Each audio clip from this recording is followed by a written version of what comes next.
is up, everybody? Welcome to the Cucco Attack episode 22.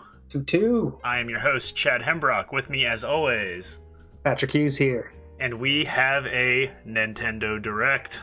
It lives. It's been a year what was and it? 5 Someone months. counted it out. It was like 500 something days. I was just like, oh my god.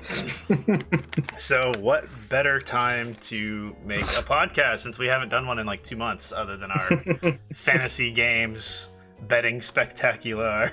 Which you should all check out, and we'll give updates as to what the current status is on that during this episode. The status is Chad made a bad number one pick. But I'm sticking to it. But should we start the same way that we typically start, which is with our playlist, what we've been playing? Absolutely. Let's get into it. All right. You want to kick this off? Sure, why not? Well, we'll start with the games we've both been playing. One of which was a game we took advantage of Walmart's pricing error and managed to get Captain Toad and its DLC for the Switch for $5. Worth it. Totally worth it. Trading in my Wii U copy, it paid for itself. So. Right? Yeah, I've wanted to pick it up for Switch for the while, but I didn't want to buy it again just because, like, I don't know, it's fun, but it's not like a must buy for me since I already had it on Wii U. But for $5, yeah, absolutely. Maybe not for 40, but yeah. It's definitely fun enough to go back and play for $5. It's like the perfect home on the Switch. I find myself just like occasionally like picking it up, playing a puzzle or two. Like I haven't played that hard into it yet, but since I've already played it before, but it's just so much fun to pick up and play every now and then. Toad's so adorable. I think I beat like the first like boss chapter, like puzzle or whatever. Yeah, I think I was watching. Like, you got through halfway book 1 where you beat the dragon. Something like that. Yeah, like level 10 or something like that, I think is what it was. I don't know. But yeah, I've played a little bit more than that. I've gone through the first 2 books, actually, and also the DLC, like extra bonus levels. So yeah. Cool. So I just wanted to mention that. No, absolutely. Awesome. That was an awesome pickup. So when you sent me that text message and I saw other people buying it, I was like, well, might as well give it a shot. So. Oh yeah. Totally. And then probably the game we've both been playing even harder. And when I say hard, I mean like brutally just competitive. And it all started because of our cheap friend Sadish, who instigated this. He decided, hey, I'm going to play Astro's Playroom. Now I'm going to beat all your records and time trials. Oh, are you? And send you a screenshot that he did it. At first, I was like, thank you. I've been wanting to have an excuse to get back into this game. And I beat his records like that. I was like, that felt so good. And then you took that challenge next. And well, at first, you were just solely dedicated on one level of Space Run. Space Run is so fun. The jumps in that level are perfect. Like, I don't know, it feels so satisfying to just run through it. Oh my gosh. And then we were trying to cut corners and figure out other ways to do it. And we're like, and then we saw the record. Heck, did they beat this in like 5 seconds faster than this? It's not possible. Because we were getting like 45, and then I think we got down to like 43, like ourselves by like skipping the rocks, like jumping up on the ledge and then floating around the rocks and then sliding and doing a jump. We're gonna have like. I felt more proud at those records. Sure. But then we both got to the point where we're like, all right, what are we missing here? There's nothing else we can do to get any faster than this. And then that's when we learned about the little scaffolding jump that is like glitching the geometry to get just enough of a bounce off this like tiny little pixel. You're so like that you can like fit inside the scaffolding. It's weird. You can. And that's what it is. So you're getting off the edge of it, and that's how you're getting that little jump. But the edge edge shouldn't exist. Yeah, it's really weird. But with that said, we we then you did it first, or no, I did it first, and then you immediately beat it once you learned how to get the glitch. And then Chad declared war on all of my other time records on every other level. I got to the point where, so I got 41.23 seconds. Patrick got 41.18 seconds, and I could not beat it.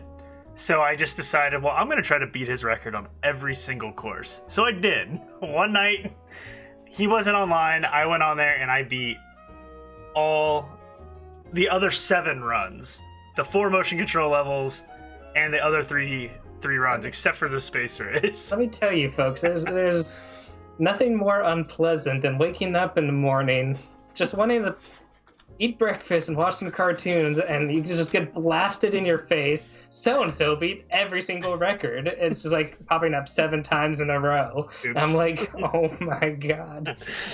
So, needless to say, it was like an hour after that, I get a text message. The world has been set right. And all my records are gone again. So anyway, that was that's all we've been playing, or at least that's all I've been playing. This turned into the first night of like 2 to 3 hours went by in the matter of minutes. And then 2 hours of 40-second levels repeated. The same 40, and like, here's the thing. I'm just not a big fan of speedrunning. Like, I don't get it. I don't get it at all. Like, I'm not a big fan of it. I think it's kind of like, it's like, yeah, it's cool, but you're not, like, I don't know, like beating an NES game in 2 seconds, it's like, okay, what's the point? But like, I don't know, this just became just competition between me and Patrick. It did. The competitive aspect of it and the fact that the game just feels so good made you want to keep playing. Yeah, for sure. So, and I, despite my resentment you might hear in my voice, I did enjoy a lot playing this. I just got to the point where it is now physically causing me pain that I can no longer fight for these records. So I have resigned to having, I think, just 3 records left. I'll be happy with that. You have 2 records left. 2? I took all of the other ones. Which ones are left? You have the spring hopping run and the ball run. The rolling run. Those beat the jetpack one also? Yeah. Oh wait, did I? No, maybe I did. No, I think I did beat the jetpack. You might have the jetpack. I thought I beat it.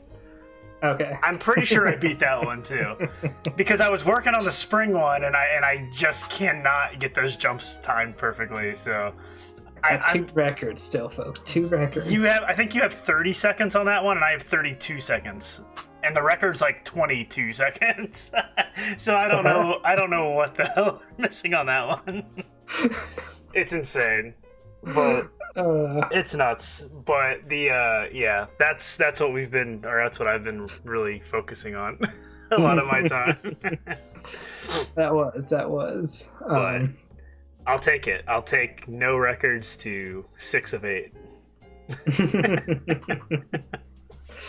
I guess I was being a little unfair trying to have all the records. It was just your attitude of like, I'm gonna be in first place. I was like, no, you're not. I'm taking it.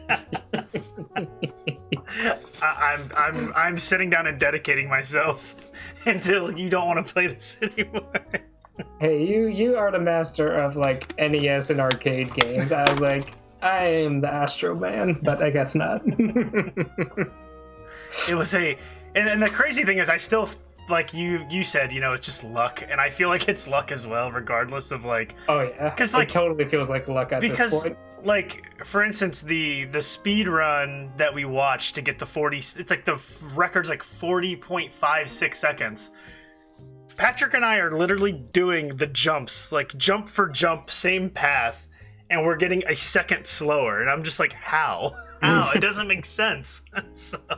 So it's just crazy. And even when I did it, like when I finally took over Space Race, I got 41.16, And you're like, what did I do different? I did the exact same thing I've been doing all the other times when I was getting like 41.47, but I guess it's just the time is so little that like... I mean, we are talking about like tenths of a second. Yeah, it's crazy, but it's just like, what did I do differently? I felt like there's runs that I was like, that's it, that's the one, and it's like twice as slow as any other run I did. I'm like, But anyway, that was awesome.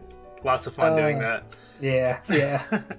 Before we got into our Astro's Playroom competition, you did play one game since it's been a while on our podcast. You played through the Miles Morales Spider-Man. I did, and I really liked it. It was a lot of fun.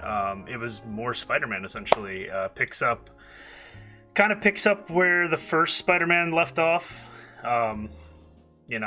with Miles being that second Spider-Man, and the town is recognizing you as the second Spider-Man. But then, Spider-Man issues start happening, and then you have to go, save the city. So, but yeah, pretty much more Spider-Man, just as satisfying. Yeah, it was a lot of fun. There's different stuff in it. Like you don't go around taking pictures as like your extra stuff like you did in the first one. Yeah, I remember you mentioning it was more like in line with like what Miles' kind of talents and interests would be. Yeah, and like you do some like I'm trying to think here. Like the one thing that was just kind of weird to me, it's just funny, is just like how everyone knows Miles is Spider-Man.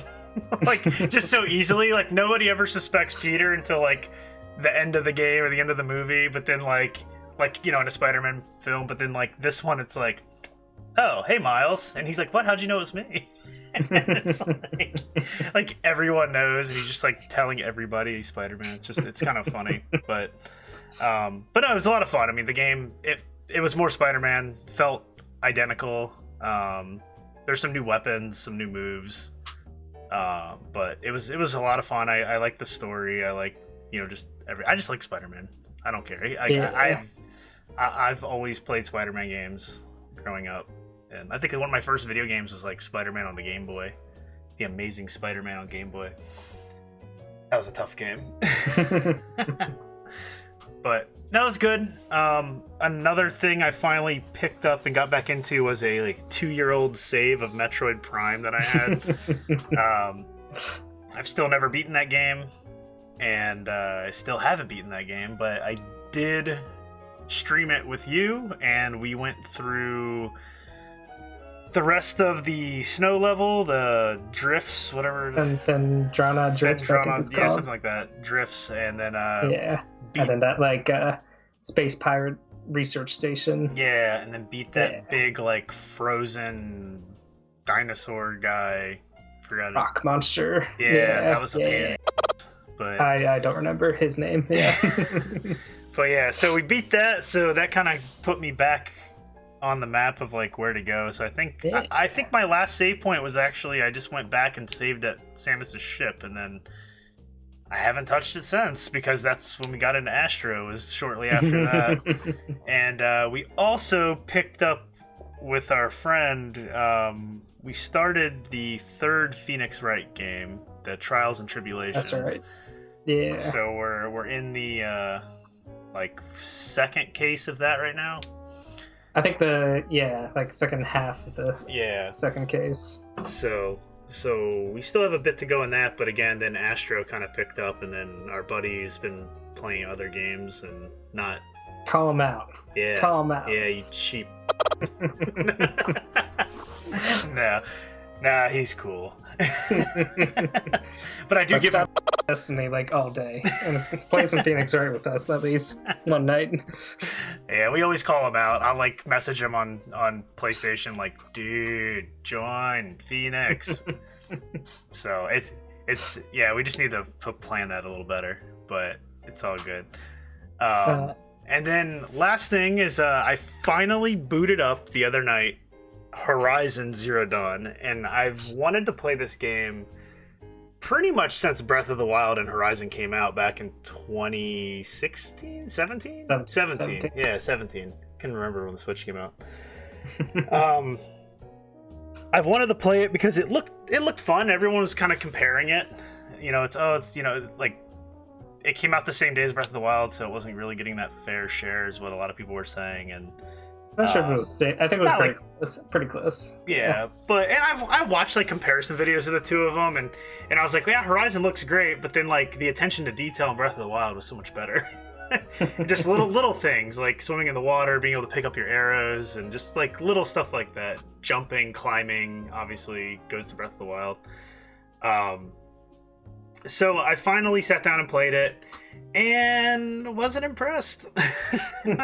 That's like the short of it. Like I played for an hour, and I'd say the first 45 minutes of that hour was cinematics, roughly. Very long, drawn out prologue. Yeah, like you play as the little girl, and then you fall into a pit, and that's like the first time you get to control.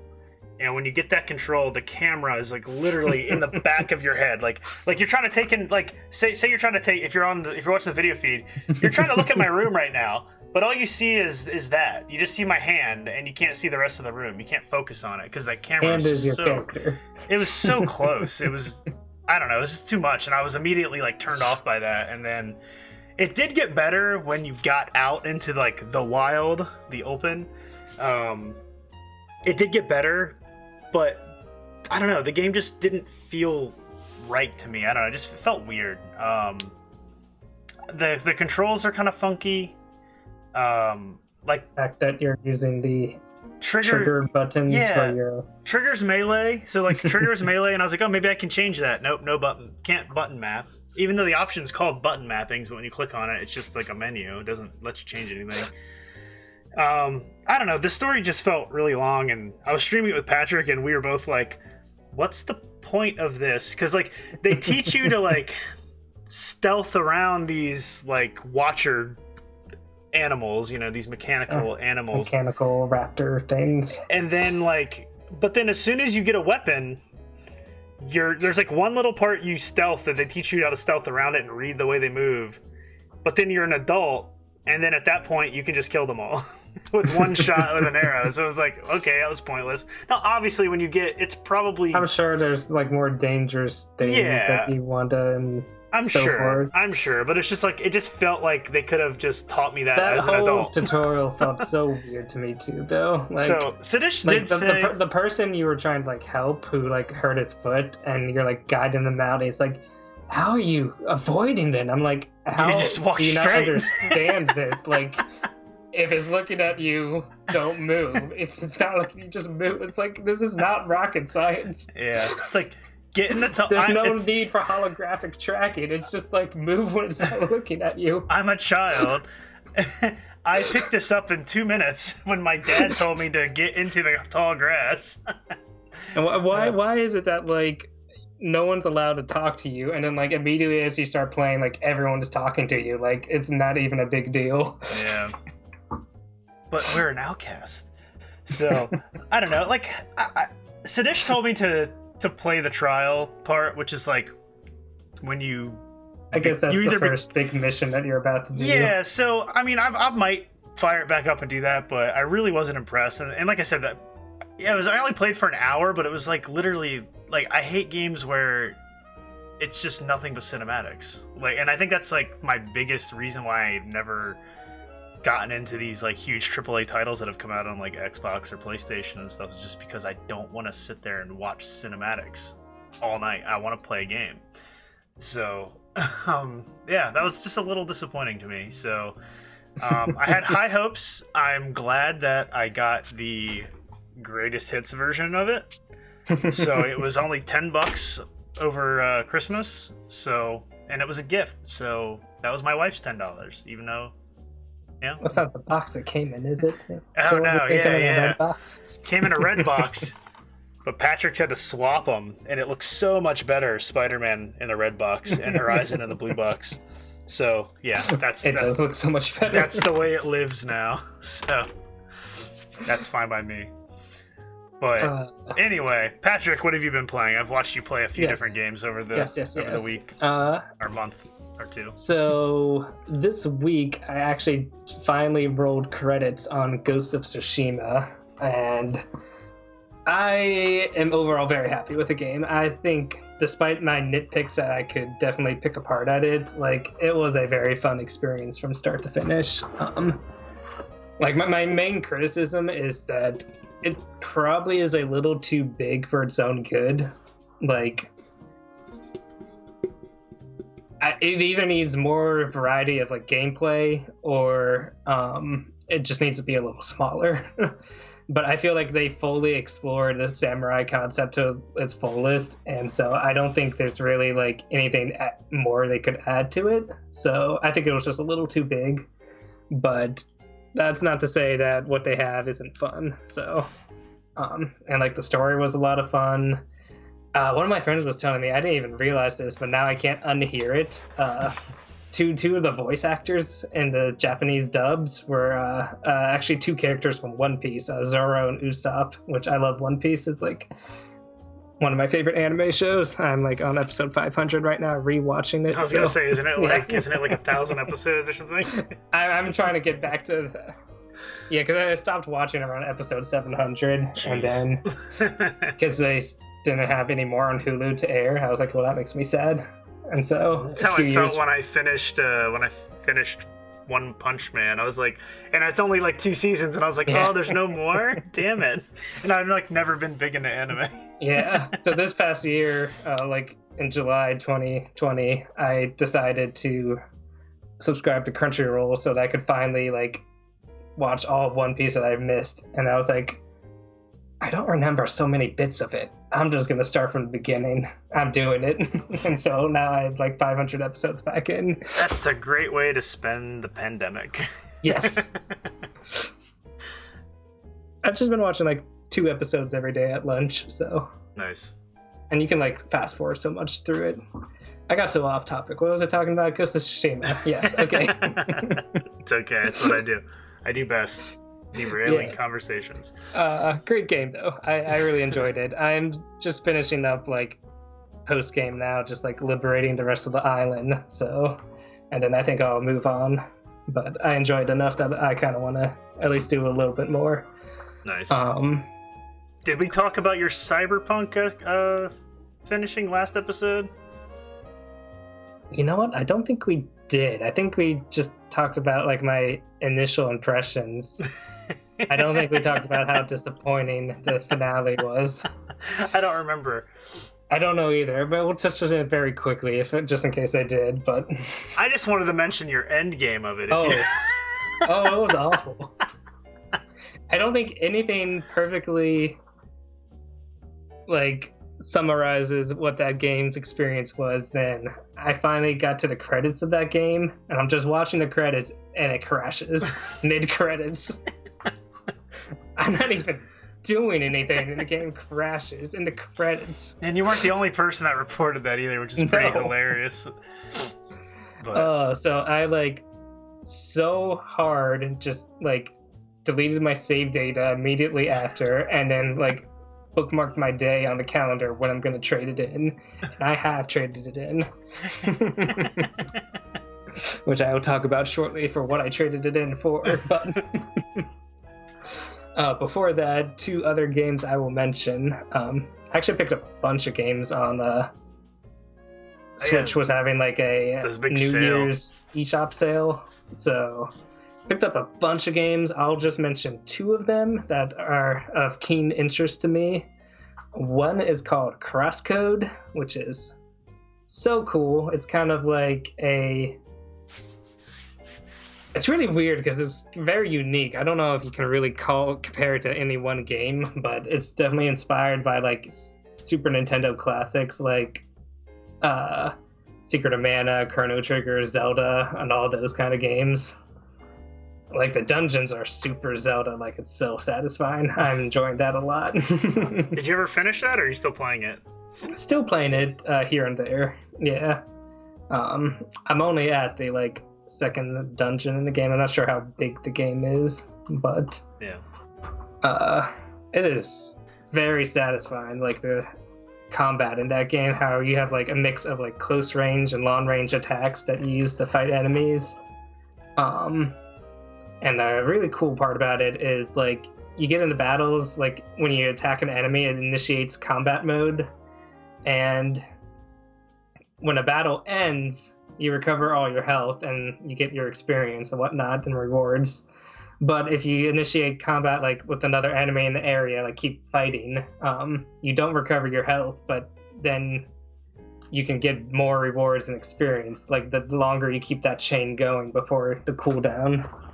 So it's kind of that risk reward kind of factor of like, ooh, I'm getting pretty hurt, I should probably stop and heal, but oh man, I want more rewards. I don't know. So yeah, it looked cool. I wanted to check it out. I don't know, I did watch you play a little bit, and I feel like it may have been a little too grindy for me, just from the, like, I don't know, it's very like, it's somewhat overwhelming at first. Yeah, there's like a lot of stuff because to do, they too. give you like lots of quests, and like it's set up very much like an MMO world is the kind of setting of the game, but it's not too bad once you get into it. It's just you gotta kind of get used to the systems that they have. Gotcha. Yeah. And the only other thing I'll mention about that is I also love how expressive the main character is. So your main character is a character who has like amnesia, so they can't remember. That's the kind of the purpose of them playing this like MMO game, supposedly. Is his name Calculon? Does he have amnesia? Dun dun dun. Good Futurama reference. All right. Sorry. No. Love it. But also because they're like programmed into this world, the programmer had an error where your character doesn't have any dialogue. So they are slowly having to like program words. That's so what I that remember. You can talk. Yeah, I remember you showing me that. Yeah. And so instead of being able to talk, like at first all you can say is like hi in your name. So the characters are super expressive in their facial kind of expressions, and it's really, really enjoyable watching like their smug reactions or like shock at something. And it's just, I don't know how to describe it. It's just very endearing. But yeah, CrossCode, it's really cool. I would definitely recommend checking it out or look up some videos of it.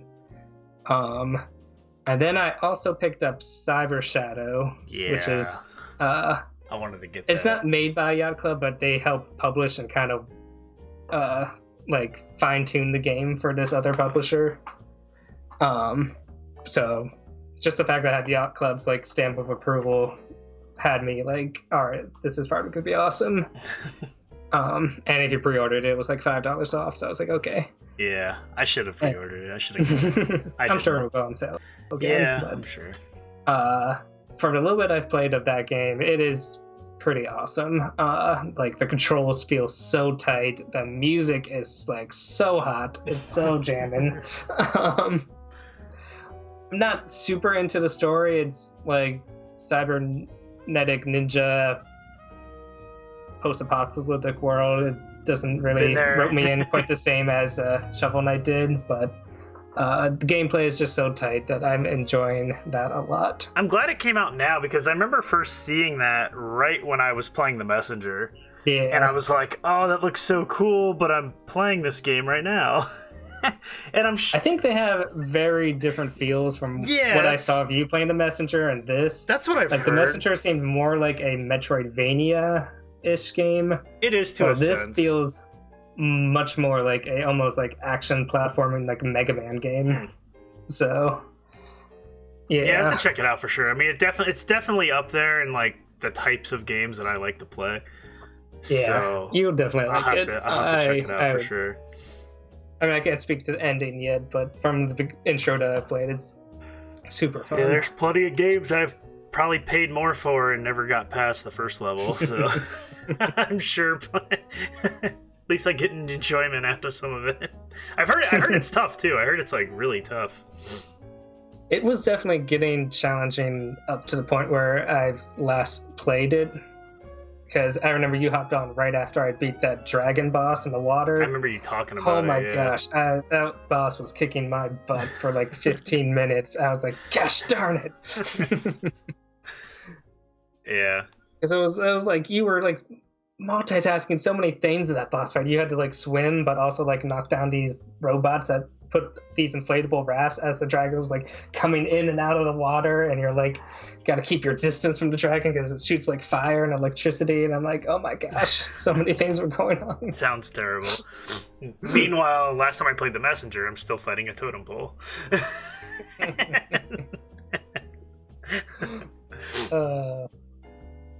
But yeah, so that is Cyber Shadow. Check it out. And then the last game I'll mention, which is part of the reason I traded in Cyberpunk and Captain Toad, along with a few other games. Yes, Captain Toad, as well as Mario 3D World for the Wii U. Yes, I traded in my 9.6 copy for this 7.0 game. It was for 3D World for the Switch with Bowser's Fury. And the first thing I did was to jump into Bowser's Fury because I wanted to experience some new stuff. If you haven't seen the teaser that they released in January, yeah, Bowser's Fury is crazy. With like Mario turning into like Cyan, Giga, Dragon Ball Z. Yeah, that was really weird. Yeah, I'm still not sure how I feel about that, but I wanted to pick it up. So just before you get into it, like, yeah, I wanted to pick it up, but I didn't, just because, you know, I've played it. I did think that the Bowser's Fury stuff looked interesting, and I'm always down to play a new Mario game. But I think I held off on it just because I played so much Mario in the last like year. Just with I can understand all that. So I just kind of held off. It's like, okay, I'll get it eventually, I'm sure, because I don't know. If it ever goes on sale, maybe I'd say it's worth it. I hear more people talking about it now, and like, I'm like, I could go back in and play a couple, you know, Mario 3D World, just pick up a level here or there, and yeah. I remember doing that on the Wii U, and I was like, oh my god, I have to get a red flag on every level, or whatever. That gold flag on top of the flag. Because you gotta hit the top of it, and if you didn't, so that's like, I made sure I did that on every level I've been doing that as I went through, and if I didn't, I was like, oh, I gotta go back. Where's a cat suit? So I can just do this. Find a cat suit somewhere else. It just makes it, you don't have to, but it makes it a lot easier. It makes it so much easier. So. But yeah, that was my big thing I did with that game, and I don't know, I just haven't gotten it again yet. But yeah. But I was able to watch you play, so that was. You did. You got to watch me do the finale of it. Yeah, pretty much. Which is cool, and I don't feel like I have to go buy it now.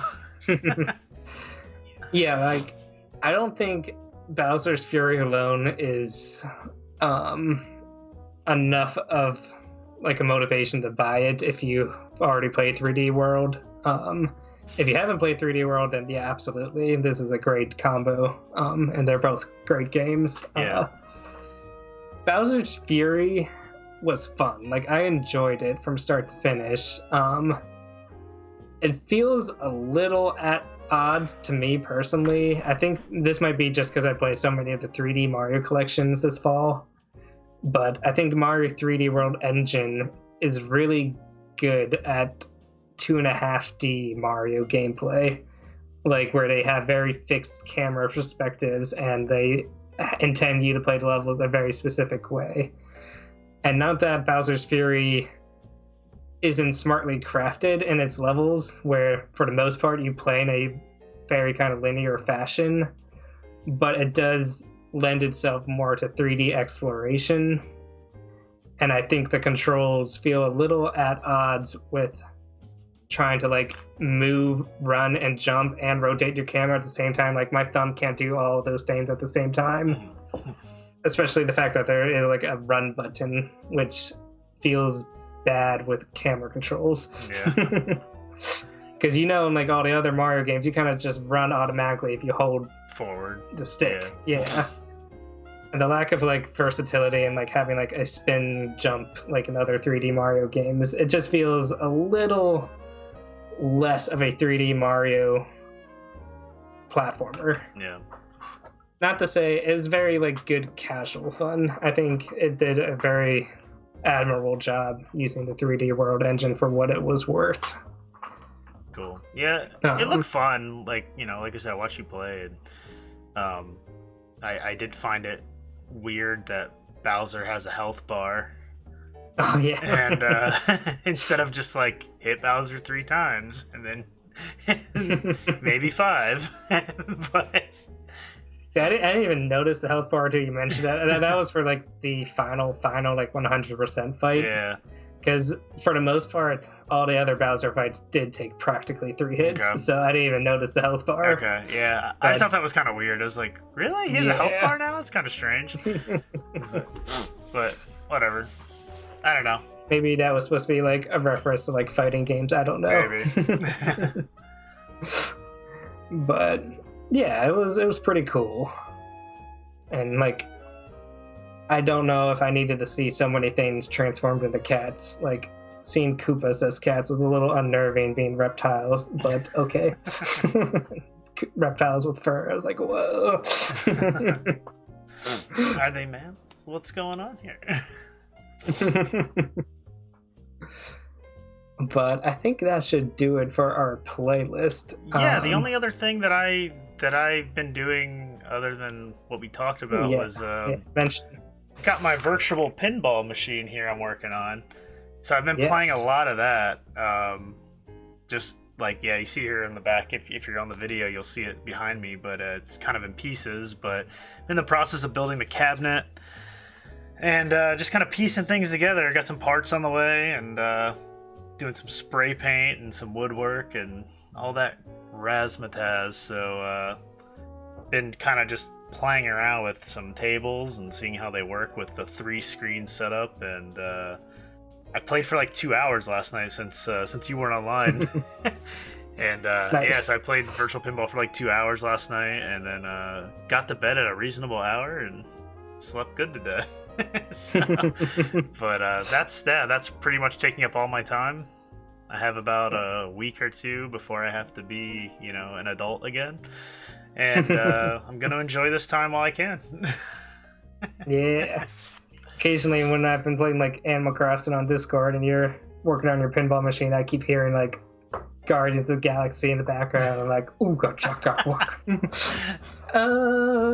Hooked on a feeling. Dun, dun, dun, dun. High on believing. So, but yeah, so that I think If only I could use that for the intermission music, but we would definitely get copyright strikes for that. absolutely.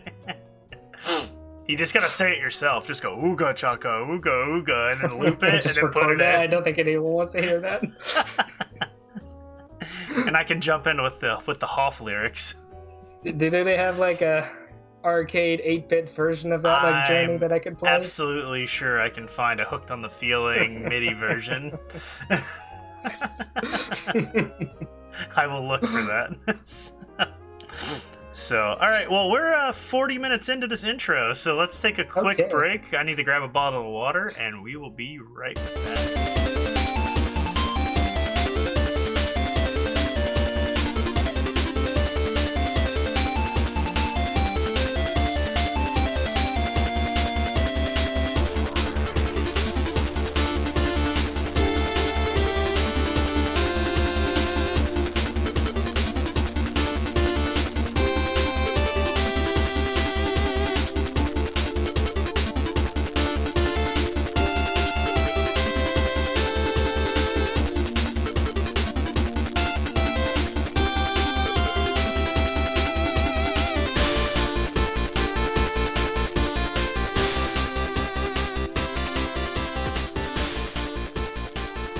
All right, we are back, and that brings us to Fantasy Critics updates.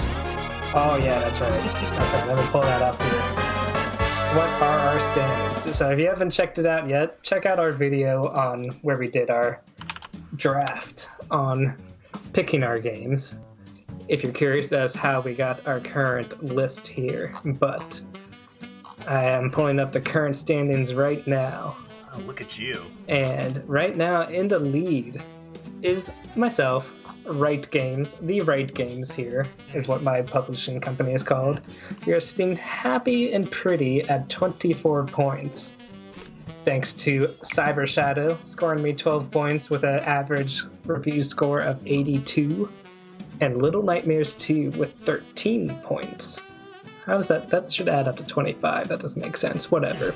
Anyways. There must be decimal points that we can't see. Well, that's what it is, because you're 24.19. So... okay. But even... I wasn't looking at the top even there. So, that doesn't... Oh, I guess it does. Yeah, it does. No, it doesn't. Yeah, it doesn't. Well, Little Nightmares must be like 12 point something. Gotcha, I don't know. yeah. It must be rounding up your points there. Something. But in second place is our cheap friend here of objectionable content. He has one game that has since released and scored points.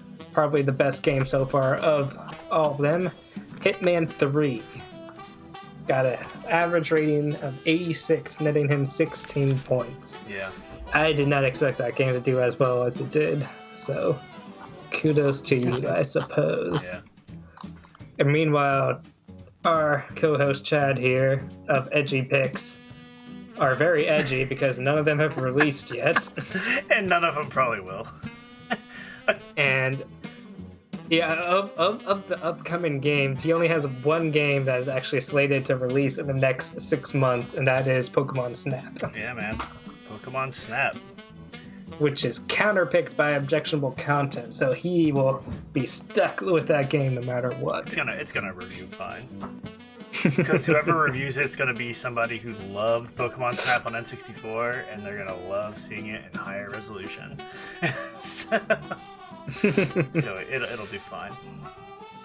Yeah, probably. It'll probably. I think it'll be fine.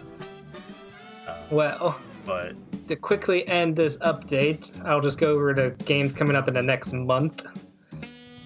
And that would be Bravely Default 2, which is picked by myself. Coming up February 26th. We have It Takes Two, also picked by myself, coming out March 26th. And on that same day, Monster Hunter Rise, which was picked up by objectionable content. And I am jealous for that pick. So I wanted It Takes Two. I almost grabbed It Takes Two, and then you did. Kind of forgot about it, and then I snagged that in a bid. So I guess we could mention the bids real quick. You, for a total of $16, you spent quite a big amount for these two games, but you picked up No More Heroes 3 and Shovel Knight Dig. Yeah, I don't know if Thankfully, Shovel Knight Dig's gonna come out. No More Heroes 3 has a release date now, which we'll mention later. But No More Heroes 3 is coming out this year, so you will get something. Yeah, or lose something. Possibly. And with that, but you will not get zero. and we will talk about it later. Yes. And actually, the first person to pick up some games was Sadish here. He picked up Stray and Ghostwire Tokyo, rounding out his all games from the PlayStation Direct. Yeah. Refused to pick up a Nintendo game. Yes. And I picked up It Takes Two, as I mentioned, Little Nightmares 2, which has now officially scored, and Chris Tales, which I am still hopeful that will come out and it's going to score big. Yeah. Nice. So that will do it for Cucco Attack Fantasy Games Betting Spectacular League update. Still love the name. Now let's get into some direct talk. Although first, some mini direct talk, because we had a few kind of sprinkles of news throughout the month of January.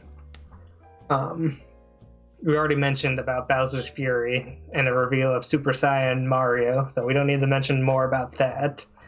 But it did show a Monster Hunter Rise Direct that dropped with a demo. I don't know if you checked that out at all, or the demo, or any of it. I did not.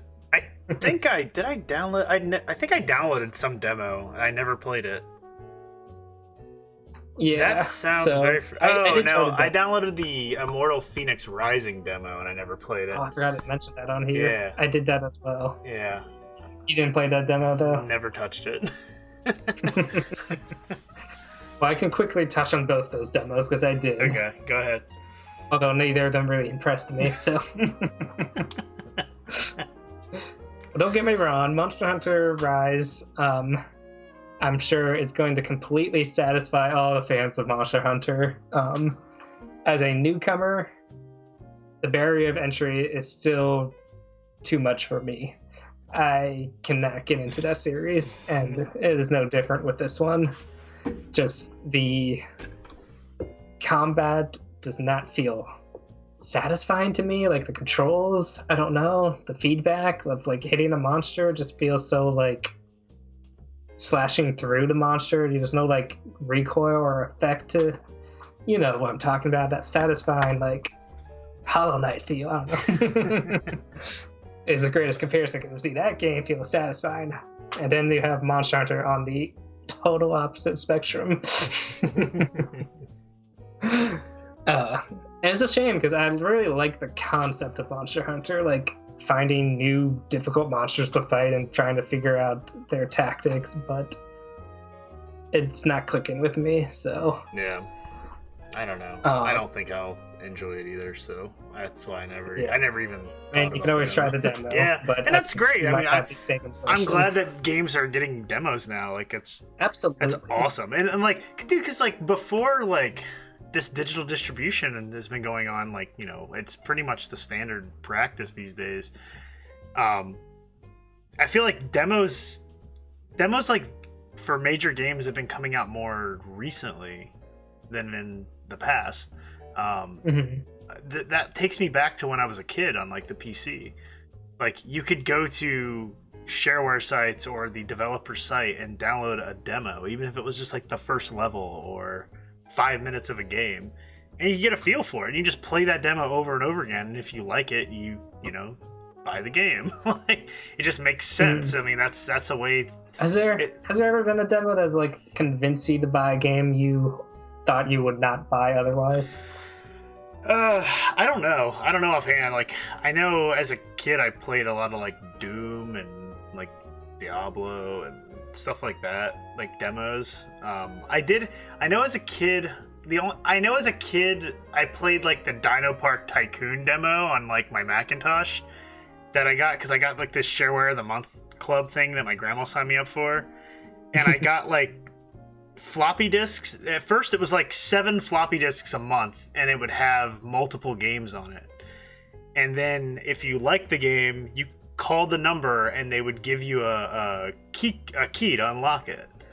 And I remember having my grandma buy me Dino Park Tycoon, which is basically like SimCity but like theme park, more like kind of like roller coaster tycoon. All the tycoon games, pretty much. It's like roller coaster tycoon, and you like, but you're setting up like Jurassic Park essentially. You know, you have to match up your dinosaur to like it's like vegetation it lives in, its habitat lives in, and then like you can't put like a T-Rex with like a wooden fence. You had to have the electric fence and stuff like that. Otherwise, it'll break out. And you set your concession prices, and you like auction off like dinosaurs and eggs, and it was a fun game. I liked the concept of it as a kid, and I definitely played the demo for that, and I fell in love with it, and was like, I gotta have this. And I recently actually played it like not too long ago too. I found it online and messed around with it for a little bit. And I think there was another game in that same package that was Abuse was the name of the game, and it was kind of like a side-scrolling shooter. It's like a side-scrolling 2D shooter. You're like jumping through these little like side caves and stuff, and you're just like shooting stuff. You're like this little he kind of looked like Predator, and he's like running around shooting stuff. But that was another game that was part of that, like the Software of the Month Club. It was awesome. I don't know how much it cost, but I assume it was probably, $10 a month or something, and they sent me like, hundreds paid demos. Hundreds of demos though, like, and it was awesome because it just exposed me to all these games that like I never would have heard of without it. So don't remember half of them now, but cool. I definitely remember the two that I had my grandma buy me for my birthday. The ones that you actually ended up diving which into. was Dino Park Tycoon and Abuse. Those are Cool. two fun games for sure.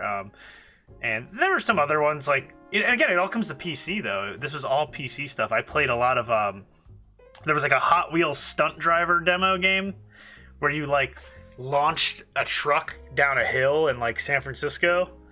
It's like a tow truck and you launched it. It's supposed to be like a Hollywood movie. So you shoot it down and your goal is to create the biggest explosion and like crash you can. I think it was actually called Hot Wheels Crash or something like that. But I loved it. It was so much fun. I was playing this on like a 500 megahertz Pentium, if that. So, yeah, demos are awesome. Demos should always, be around if they can.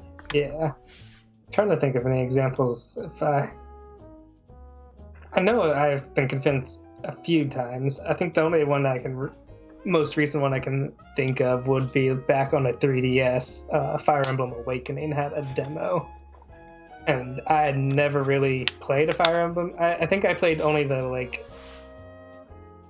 Sacred Stones that they gave away with the Ambassador program, and I was like, it's pretty fun, but I don't know if I feel like really buying a whole new Fire Emblem game. And so I tried that Awakening demo, and it just like blew me away with the animation, the music, the style, the like support systems, and I was like, okay, I have to get this game day one. That was the one you bought when we went to the Nintendo store, right?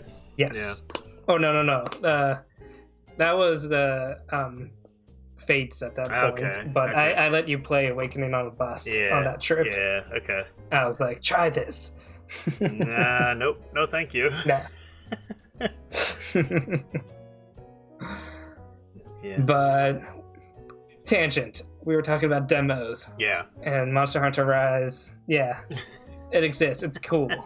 If you tried, if you are curious. Same goes for Immortals Fenyx Rising. It does not compare to Breath of the Wild to me in the slightest.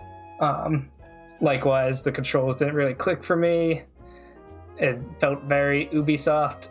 So, but there's a free demo. Try it and let's see for yourself if it might click. Personally, did not in the slightest, but that's fine. I think what really turned me off with the Fenyx, right? Or not the Fenyx, the Fenyx Rising. Objection! Allowed. Was just the humor in the voice acting of like their storytelling. They were having like Zeus like narrate to Aphrodite's or somebody, and it was just like it was falling flat for me. So I was like, I'm not gonna enjoy a whole campaign of this. Nope. Yeah, I wanted to check it out, but I just never got around to doing it. So I still might. I don't know. We'll see. It's worth at least looking at it at some point, especially if you already downloaded it. Yeah. So after that, they showed a little more of a glimpse into new Pokemon Snap, and I think it's going to be awesome. I think you're going to score some good points for your fantasy league. Yeah, it looks cool. I mean, I never watched the big one, the original, because like I was never big into Pokemon. Like I've always said in the past, I played Red and Blue, and then I bought Ruby on Game Boy Advance, and then I never played any more than that. I played a little bit of like Pokemon Pinball, and that was it. Like I never played. When I had a 60, I didn't even have a 64 when the 64 was in its heyday. I had a 64 way after the fact, and I only had Zelda for it. So it was a game I never had exposure to. I knew it existed. Yeah. I mean, I just never played it. It's definitely like a cult classic game. Yeah. It like I understand not many people have played it because they haven't really touched this game in forever. But and it's not really a Pokemon game. It's like as an on-rail shooter pseudo puzzle game. It's very hard to like categorize this game. Yeah, and like watching you play it, like it's more interesting to me in that aspect. Yeah, I don't know if in I'll buy it. In my personal opinion, I've said this many times on our show before, but it's the best Pokemon game, even better than real Pokemon games. because it is the most natural and realistic depiction of a Pokemon world to me. Yeah. Watching Pokemon frolic and like Pidgey's gust a Meowth because it got too close to their nest, and just like the interaction between the Pokemon world is so much fun to witness. Yeah, I don't know if I'll pick it up, but yeah, I'm definitely happy that, like, you know, people like you who enjoy it are getting this remaster. Oh yeah, I'll be picking up day one just to support this lineage and franchise. I want to see more of it. Which is funny, now that I just called it a remaster. It's not, new. But it's new. It's completely because new. Because I was just thinking about that. Like, it's on our fantasy critics, but yet it is because it's a new game. It's gonna have like all new Pokemon, That's all new true. islands. Dude, think about how many Pokemon have come out since the first one.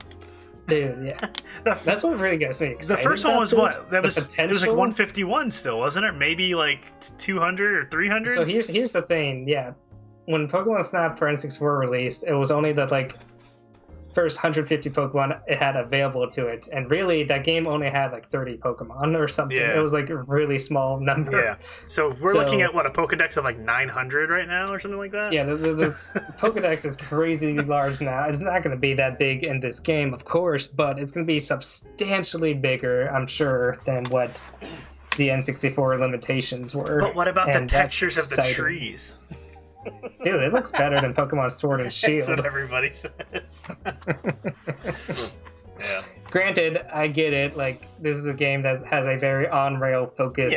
Yeah. Like, what you can actually see, so they can make things look prettier than a game where you can free explore. Yeah.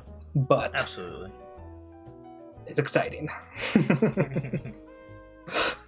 So. And the last kind of mini direct-ish thing before the real direct that we will talk about for the majority rest. And I missed this entire announcement. I didn't even see it until I saw everyone talking about it, and you as well. So they were calling this a Resident Evil Village showcase, I think was the term. Or just Resident Evil showcase, because they had other news besides Village. Of course, Village was the majority of what they showcased, which it has a release date now of May 7th. I forgot to mention Pokemon Snap is coming out April 30th, so that was cool because I don't think we had a release date before then. Yeah, we didn't. And also with Resident Evil Village, they had a demo that released that same day, which is kind of cool. It's like a pseudo prequel demo called Maiden, as you play as this other character trapped inside the castle before like Resident Evil Village events lead up. So yeah, I need to play that. Yeah, I did play this demo as well, and is it long? Is it a long demo? Yeah, it's like a tech demo more or less, because you can't even attack in it. Gotcha. You just kind of like walk through and look how pretty it is. There's a few puzzle solving things, but I'll have to download it so I don't forget. It is beautiful, creepy, and as much as I enjoyed it, I don't have the confidence of playing an entire game of that. It just scares me. I haven't played a full Resident Evil game since 3. Like, as a game, I think I would much rather enjoy watching than playing myself. I don't like this. The whole time I was like walking through and I keep playing and like, I don't like this. It's dark. I hear sounds behind me. Why am I playing this? Yet you've played the PT demo. I did. But I had like expectations there. I think it's the fear of the unknown that scares me. Yeah, I'll have to check it out. Like I said, like I haven't played like a Resident Evil since like 3 on PS3 or PS1. It's like the last time I actually beat one. I never beat 4. I've played it a couple times. I never beat like Code Veronica on Dreamcast, any of that stuff. So yeah. I don't know. I might try Resident Evil 7 at some point since we got it for free. Yeah, but that's what I was gonna say. I need to at least check that one up. Maybe I should have started that up instead of Horizon. At least going into Resident Evil, I know what to expect. But yeah, besides talking about Village, they also showed a Resident Evil multiplayer game, which looked really cheap and tacky, but then again, it's going to be free with Resident Evil Village, so I guess that's fine. Yeah. It's basically celebrating the whole series because you get to play as like every character as you just like shoot each other. Wow, what a mansion. And then I think the only other thing they mentioned was they showed a brief look at the Resident Evil Netflix CGI movie. So yeah, I never got into those movies. I mean, I know that's completely different, but yeah. Well, if you have Netflix, there's a Resident Evil free movie to watch, so it's cool. Yeah, I still never watched any of the video game series they did. Like, I never watched the Castlevania stuff, or... I did watch that this past fall, actually. I heard it's pretty good. I liked the first season a lot, and then the later two seasons, even though the animation's still great, it more went into like kind of Game of Thrones territory, and like, I heard it got real gory and very like the whole show, all of it is like gory and just super grotesque. Yeah, but I heard that it got worse. Like it just kind of like banked on that in like the seasons afterwards. Like it got probably more so. Yeah. That's what I heard about it. I mean, but everyone says that it's good though. I just haven't checked it out yet. So yeah. But yeah, we're still waiting for some Nintendo Netflix someday. We'll see. Except for the news that there was a Zelda thing in the works and it got canceled because somebody leaked it. Supposedly. Yeah, so we'll see. I would have loved a Star Fox Muppet show. Oh my god. Slippy, we need to get back here. You have no idea like how much I would like rewatch that just for pure entertainment value. Oh yes. Help me! Go barrel! It's funny. Oh, somebody's a wise guy here. Just I want all Falco's like smart aleck remarks. Jeez, I guess I should be thankful. Yeah. That's great. But yes, I digress. I think it's finally time to get into the meat of this podcast, which is... Should we break? Are we good? Or should we break? Let's break just to have a stop point. You can put in some cool music right here for everybody. Some triumphant music for its return. Yes, after 500 plus days. All right. Let's take a quick one. Be right back.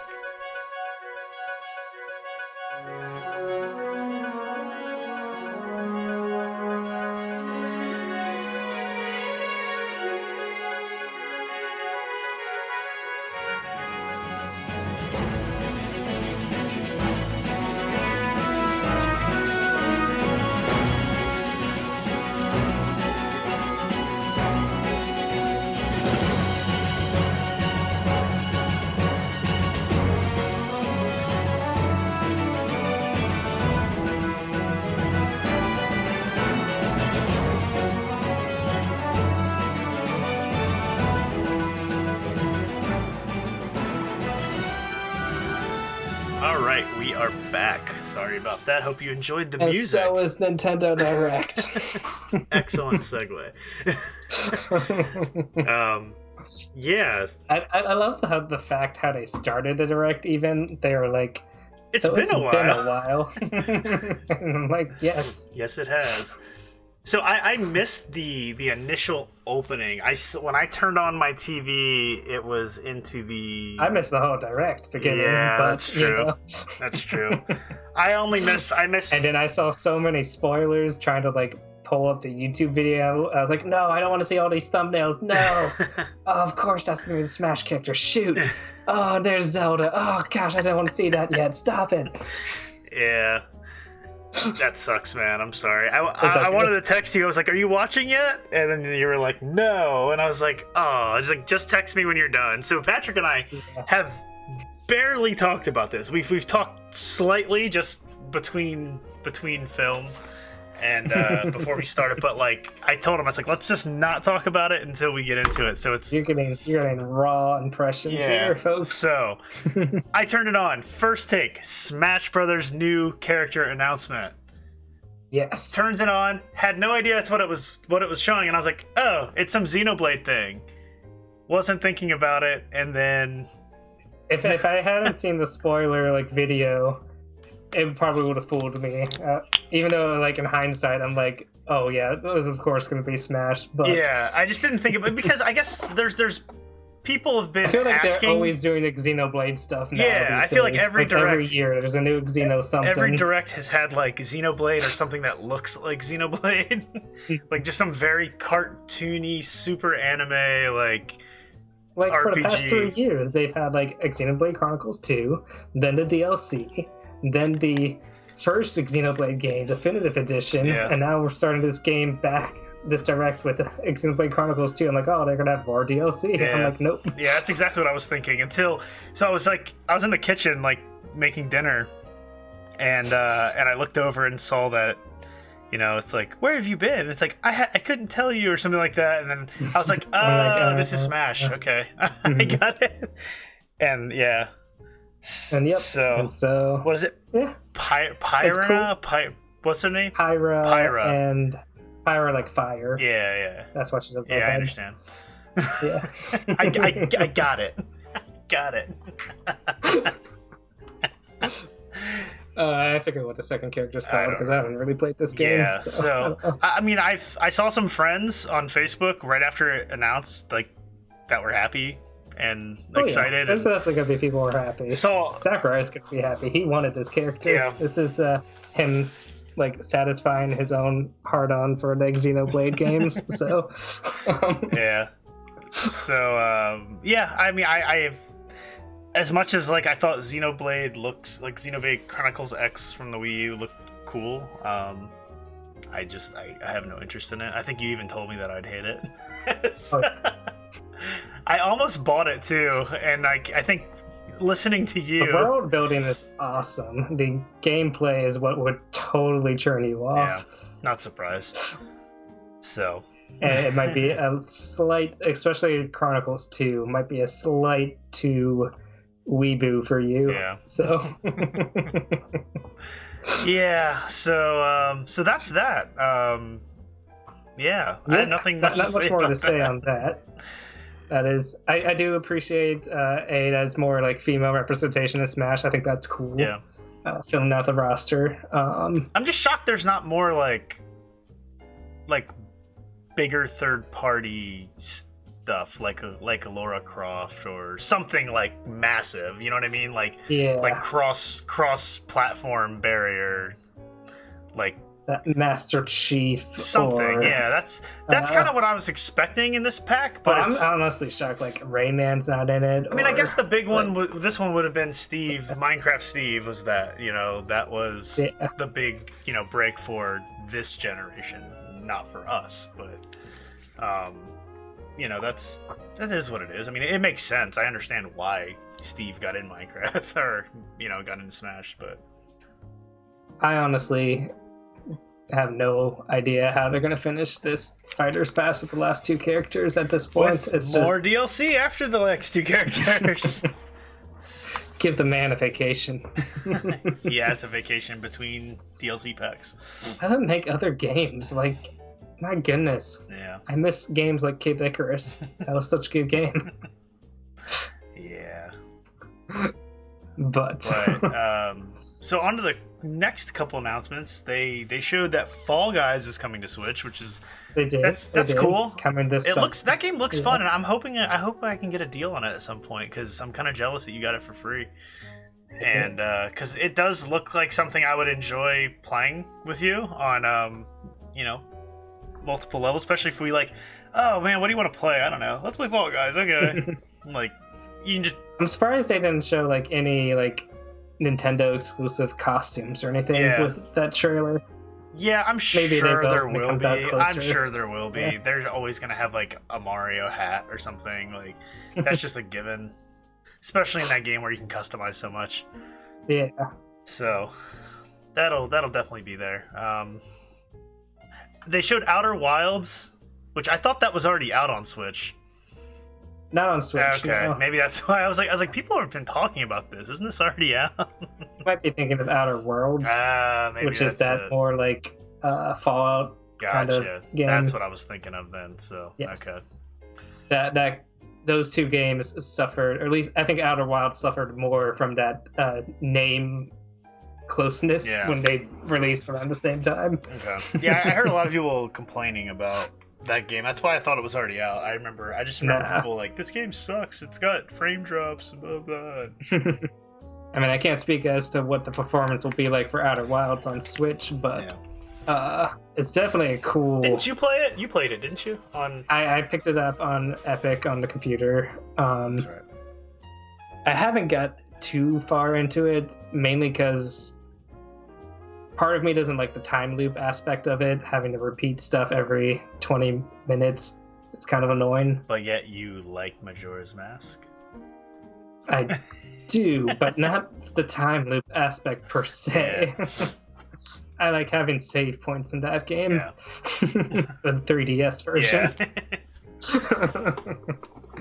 So, but I still appreciate Outer Wilds. I think it's a really cool game, especially like the first time I went into outer space in that game was kind of like jaw-dropping, like flipping around 360. I'm like, where the heck am I? And I'm like, where am I going? I feel so lost. I felt like the emptiness of space. It was like, actually like, oh my gosh, is this what an astronaut feels like? I'm terrified of this.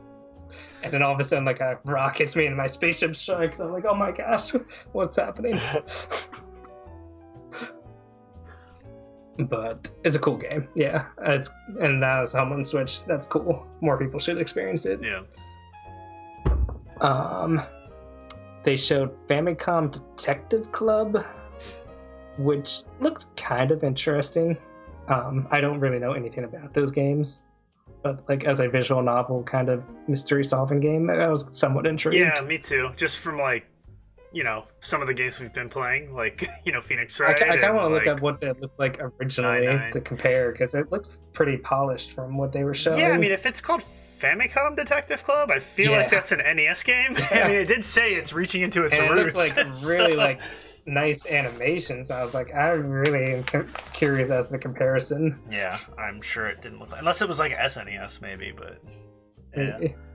So the next game, Samurai Warriors 5, when they showed that, I was like, oh great, another Warriors game on the Switch. now that everyone's on the Muso high, let's keep capitalizing on that. Yeah, and then Legend of Mana, I actually thought that was I was thinking of that as Secret of Mana 2, but I think that came out in the collection. And that did come out on the collection, and it also came out separately as a remake with the 3D like models. Yeah. So I was like, what is that? And I googled it real quick. I was like, oh, okay, PS1. That was a PS1 game that got remade. Yeah. So this is like a totally different style of Mana game. Yeah. So I couldn't remember which one it was. I've not played it. I still need to play the original.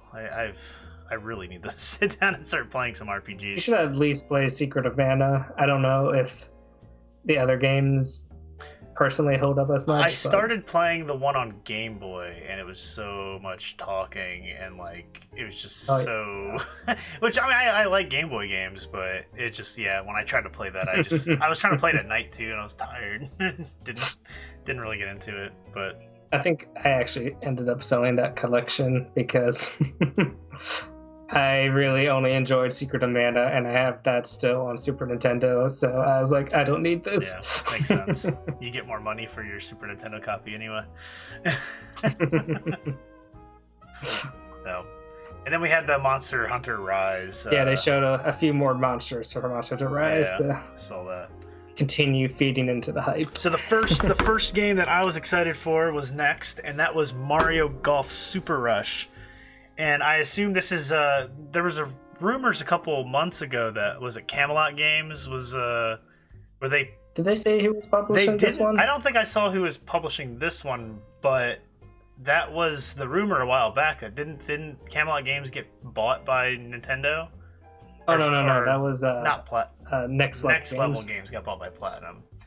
They're the ones who made Mario Strikers, the soccer ones. Yeah. They made Luigi's Mansion and Punch Out. Yeah. So I don't know if they're doing it. I thought Camelot did the usually golf ones, Mario right? Golf. Yeah. So I don't know who did it, true. but that was kind of cool to see that there is a sports game coming out. I kind of expected some kind of Mario sports game. Yeah. So and I'm glad it's golf. Yeah, I'm happy it's golf too, just because I don't know, Mario Golf. I had World Tour on 3DS. Played it a little bit, but I didn't play my 3DS as much as I played my Switch. So I think it'll be cool to have this, and I'm honestly I might even just pick this up digital. I don't know. I do like my physical copies, but I do like golf games, and always having it on the Switch, I might play it more. True. That's like the one advantage to physical is if you want to trade it in. It's true, and I'm a huge if it's good or bad. Yeah. That is the struggle deciding if you want to do that. But I mean, a golf game.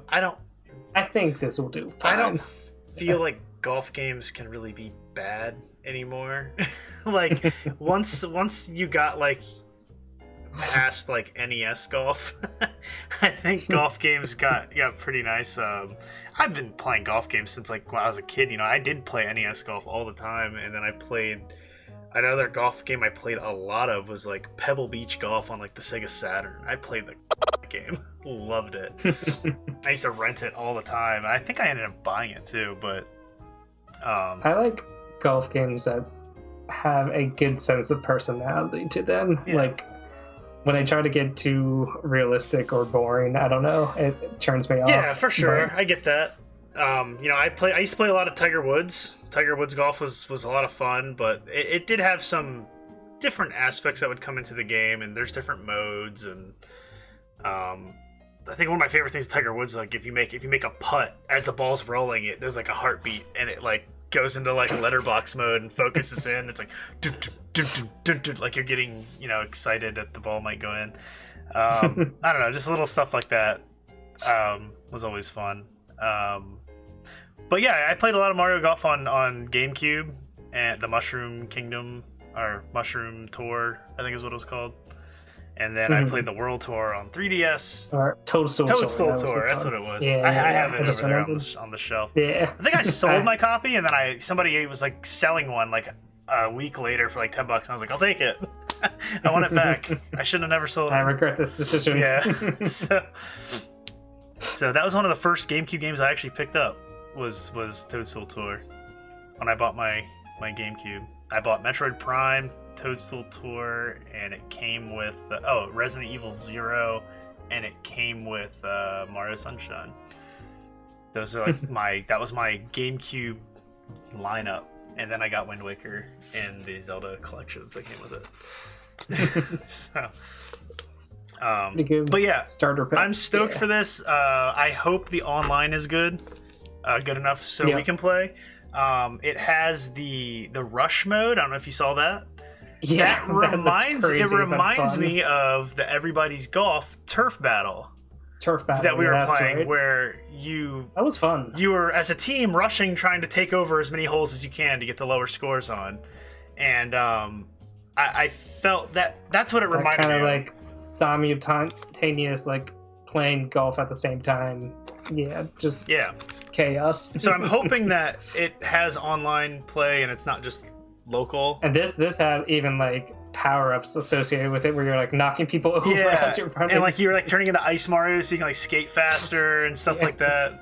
And turbo, get the stars and stuff like that. So I don't know, it looks fun. I'm sure I'll pick this up. And it has a story mode, which looks awesome. It does have a story mode. It looked like it was a me story mode, so you had to use a custom character, but that's fine. Is what it is. Yeah. So it should be fun. Definitely going to be picking that up day one, and that was the first thing I was excited for in this direct. Yeah. I think one of the most surprising things of this direct, which you'll see more as we talk about the rest of the games, is the revival of Maze. I don't know why. Yeah, it's kind of weird. When do they start coming back? It's because they're getting us ready for all the Wii Sports re-releases that are going to come out. Which honestly, I'd be okay with that. I'm totally down for some Wii Sports bowling. When we get to one of these games at the bottom of this list here, they prove that motion controls aren't an issue. If that's the case. Yeah, it's true. with the enhanced processing power. They determine just like that. Yeah. So, But moving on, other games that they showed after that were Tales from the Borderlands. That is a Telltale game of the Borderlands. It's actually a really fun game. I love pretty much all the Telltale games, but that one surprisingly captured the Borderlands humor really well. So it's a fun one, especially if you like Borderlands to begin with. So. Yeah. Then Capcom Arcade Stadium is now officially out and available to download for free for Switch Online members. So I downloaded mine on the Switch tonight. Did you play? I've not opened it yet. Play some 1942 Battle of Midway. That's a fun game. I like shooters. I'll have to check it out. Capcom arcade games are like awesome. There's a lot of really, really good arcade games. I'm definitely gonna pick that up, and I'll probably buy a few of the game packs. Just depends on. I just got to look through the list and see what's on there. But you know, the beat 'em up stuff. I know the beat 'em up stuff already came out, so I don't know if they're like double dipping in that. Because they had the beat 'em up, the Capcom beat 'em up collection that came out for like $40, and that was like all the like final fights and. Interesting. I didn't notice when I like downloaded it. It said like there was an option for extra content. I wonder if that like merges those collections into it or something. Yeah, not sure. Not sure. So, but I'm down for that. Being arcade stuff. I mean, Capcom is like, I know that they had all the shooters, the early stuff on like NES and stuff like that too. But for me, Capcom's like. That like mid 90s sweet spot of like your Mega Man X's and stuff like that, but like arcade, you had all those beat 'em ups that they did, the fighting scene, like Street Fighter, obviously, Final Fight, Knights of the Round. There was just so many other little one-off games they did that were a lot of fun. So the next game they showed was Stubbs the Zombie. What more is there to say? Moving on. No interest. Yeah. No More Heroes 3. It has a release date. Boom. Now, finally. I was happy with that for my fantasy league. So. Yes. Now you just have to hope it's good. I think the first two did pretty well. I think they reviewed well enough, although I did notice more kind of reception to people like these games haven't aged as well as we thought they did. Yeah. So, I don't know. I'm somewhat on the fence on this game now, just because like that initial trailer's style was so awesome, and the more I see this game, the more rough it looks, but maybe that's just the style it's going for. I don't know. Well, the first one got an 83 and the second one got a 79, so still some points. Decent. I'll take it. I'll take it. For your league, you're good points for that. I'll take it, unless this game just really sucks. But I feel like it's pretty. I feel like it will do at least as well around that ballpark, probably. Yeah. So. But, yeah. Then they showed this game called Neon White, which was like some kind of like first-person parkour card game. I don't know. It was weird. Yeah, I was kind of like back and forth. Like I was watching, but I was like not paying attention when a lot of this stuff was coming through. Honestly, yeah, there's not much to really mention about the rest of these games. We have DC Superhero Girls, okay. Plants vs. Surprisingly Zombies. being published by Nintendo. I don't know. Plants vs. Zombies. We have a port of a 3DS game, Miitopia, because I guess they ran out of Wii U games to port. So they've got a lot of 3DS games to port. Yeah. And then they showed off Animal Crossing Mario items, which they alluded to a while ago. Figured you'd be happy about that. They look pretty cool. Yeah, it's kind of cool. Like you have like glomps and stuff like throughout your island, and then the warp pipes. Yeah, the glomps and the coins. The warp pipes was the coolest part. That's actually like a game changer on your island. Being able to warp between 2 points on your island is going to be awesome. Yeah. I would just like set that up on opposite ends of my island so I can like circle the beach now. Yeah. But yeah, that was cool. And then this is a game I know Chad has no interest in, but personally... I have interest in the art style because I... Go ahead.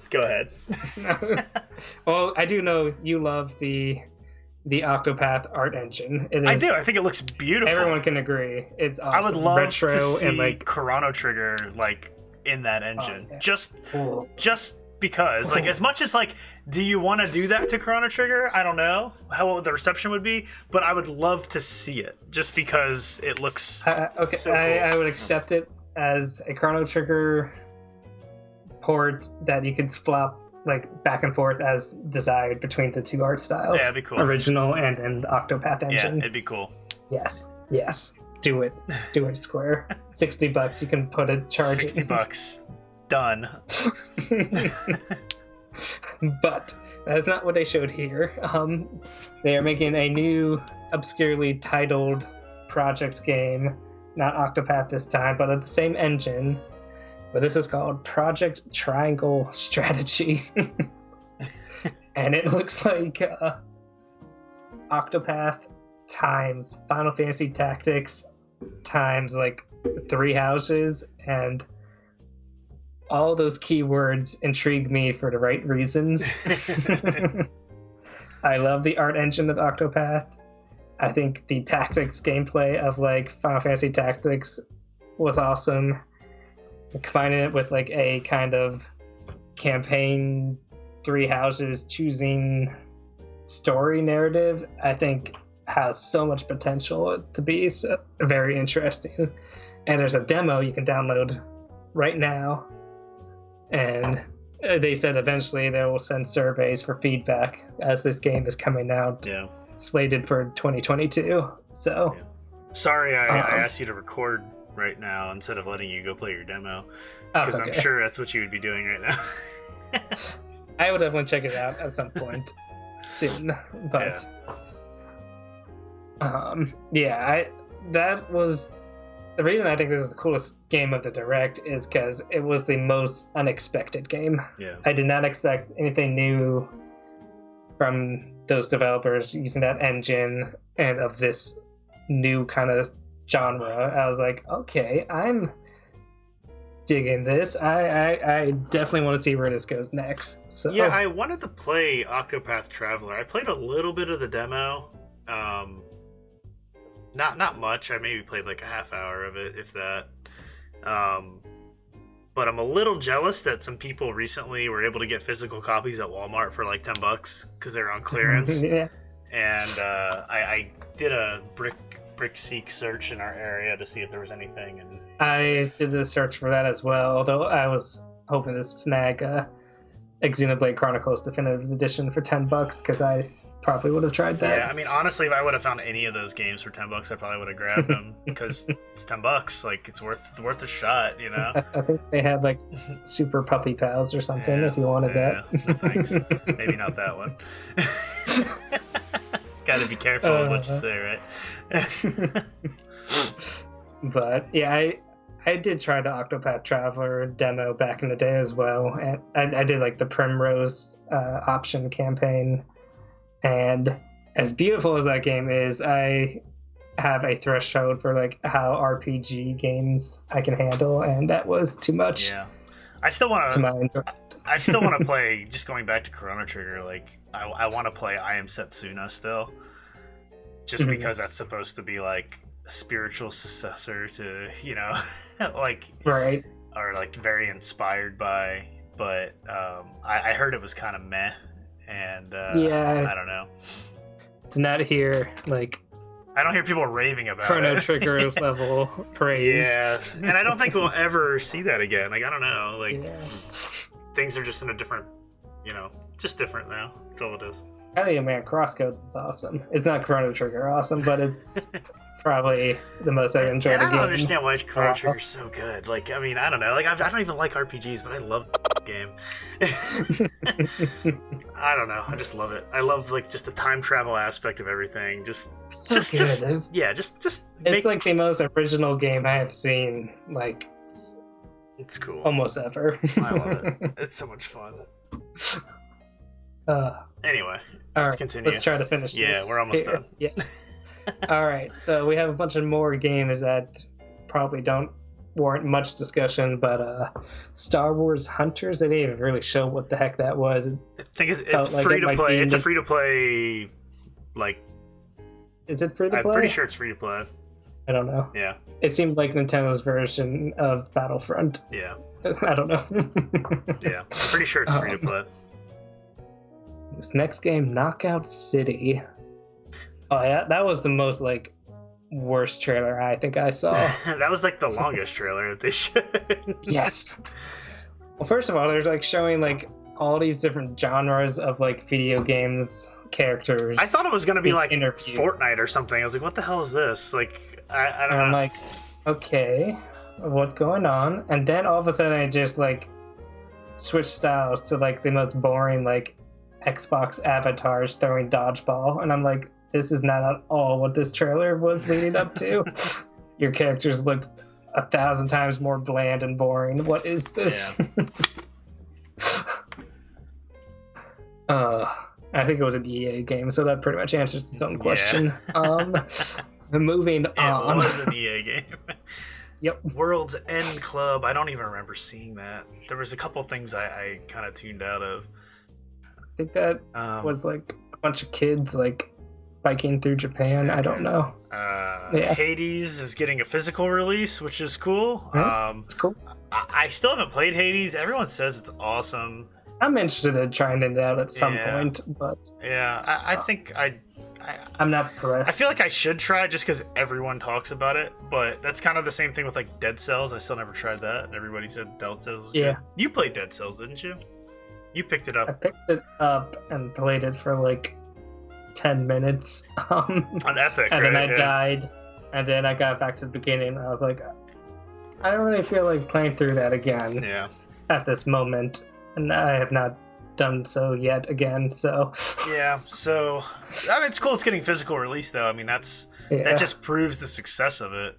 I think the one thing that Hades has over Dead Cells that seems more compelling as a roguelike is the fact that when you die, you're actually progressing the story, which is weird. Yeah. Because like the characters back at start will give you new story bits because it makes sense to die in that game since you're in hell. Yeah. So I like that aspect of it. Like you're like Little somewhat Nicky. Rewarded for death. It's like Little Nicky. You want to go back to hell, you just kill yourself and then you go back. Yeah. But I think that's the only way like I would feel good about a roguelike is that it won't a mechanic that won't make you feel bad for having to repeat. Yeah. You get something new. Yeah. It's kind of like Minute. Minute is kind of like that in the sense you die. True. That was a fun game. I like that. Yeah. Little 2D overhead game. They had Ninja Gaiden Master Collection, which is... Those games are so hard, dude. Like, I like the original, like, NES Ninja Gaiden. You know, I beat the first one. I've almost beat the second one. And I've barely played the third one. And the new ones, I have Razor's Edge on the Wii U. And the only reason I have it is because it was like, I got it from Walmart for like $5. So I went and picked it up. Like, it was an online thing. So I just grabbed it for $5. I was like, yeah, why not? And I think I opened it just to get the My Nintendo code out of it. And then I never like played it. So I feel like this being announced now kills Smash fans' hopes for Ryu in Smash. Yeah. Might as well put him in there. He's another sword fighter. Makes sense. But So that's cool. What was after they're that? hard. Then they had the Age of Calamity DLC expansion pass. Yes, that was something I expected. It's like $20, and yeah, I don't know. I have no. It was totally going to happen. No interest in that game at all, which is a shame because the other Hyrule Warriors definitely warranted DLC, like based off sales. Yeah. Breath of the Wild alone, they were going to make this was inevitable. Yeah. I love Zelda, but I just can't bring myself to play these Warrior games. Yeah. And yeah, it's like the only game I didn't like. I double dipped on it on 3DS, and I don't think I opened the 3DS copy, which is terrible. And then I never even bought it for Switch. Like, just didn't do it. So, I don't know. I just talked myself out of it. Like, it doesn't matter. But just someday you'll pick it up bargain bin just to have. Maybe if I can find it for like $5. Not likely, but maybe. Bravely Default 2. Yeah, this is at the point where they're starting their sizzle reel. Yeah. Reminding us the game's coming soon. Yeah, so that's coming out soon. Ghost and Goblins remake is coming out soon. Yep. Which, yeah, I don't know. As much as I like respect the original, like Ghost and Goblins and Super Ghost and Ghouls, yourself more not to play I just know that it's gonna be balls hard, and I'm not gonna enjoy it, and I'm gonna get to you respect yourself enough not to play it. Basically, gonna get to the first demon guy. I forgot his name. I don't know. He's like super popular too. I don't remember his name, but.